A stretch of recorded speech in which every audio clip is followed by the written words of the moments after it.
This is the Dallas Morning News. It's Tuesday, June 3rd. After a drier weekend, storm clouds are making their way back into the Dallas-Fort Worth area. Isolated severe storms are possible this afternoon, primarily for the western edge of the region, as the cluster of storms moves in from that direction. The system will continue moving eastward, bringing the greatest risk of severe storms to the metro area in the early morning hours tomorrow. Dallas-Fort Worth is expected to receive 1 to 2 inches of rain. Strong winds, hail, and flooding are also possible hazards of this overnight system. Here are today's headlines. For 140 days during the 89th Texas Legislature, 150 members, state representatives, and 31 senators took thousands of hours of committee testimony from those who might be impacted by their myriad proposals. They spent thousands more in floor deliberations, moments of fiery partisan contention, and surprising across-the-aisle teamwork, and high-stakes votes taken with election season looming. They passed a staunchly conservative agenda and dealt with issues ranging from health care to property taxes. From increased bail restrictions to school finance and the state lottery, you can read about the key issues they dealt with before the session ended in today's edition of the Dallas Morning News at dallasnews.com.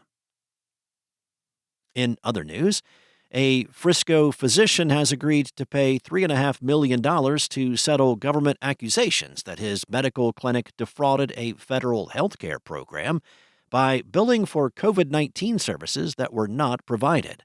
Samad Khan paid the money to resolve allegations that he violated the False Claims Act through submittals to the Health Resources and Services Administration. The allegations relate to a program for uninsured individuals that reimbursed health care providers from May 2020 to April 2022 for COVID-19 tests, treatment, and vaccines.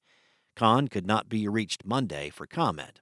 His medical clinic in Frisco, SK Primary Care PLLC, is listed as inactive in Texas corporation records. A phone number for the clinic is disconnected. The clinic collected specimens for COVID-19 tests during the pandemic and provided related services at dozens of COVID testing sites. Khan submitted the false claims from April 2020 to October 2021 for higher-level services that were not provided. Next up, a fourth person is suing Kansas City Chiefs wide receiver Rashee Rice in connection with a multi-vehicle hit-and-run on a Dallas highway last year. Kayla Quinn is seeking as much as $1 million for mental anguish and severe injuries she says she sustained from the collision.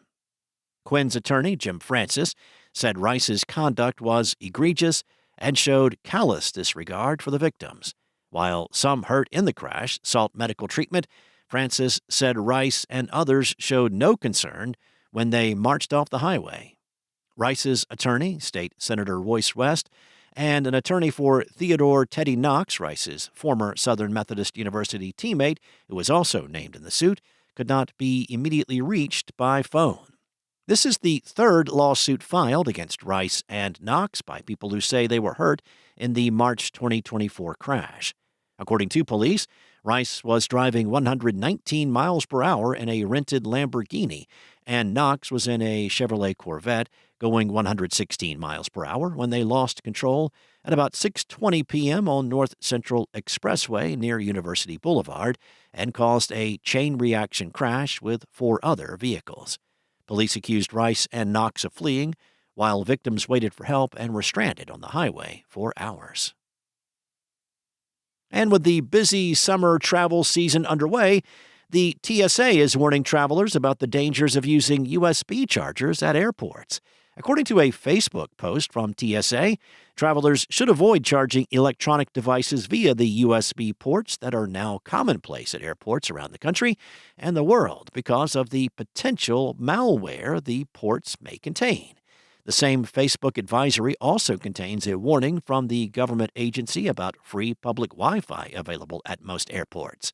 Here, too, the concern is that hackers can access your personal information unbeknownst to you, the traveler. Thanks for listening. For more on today's stories and the latest breaking news, visit dallasnews.com. Enjoy your day, and I'll be back tomorrow with more from the Dallas Morning News.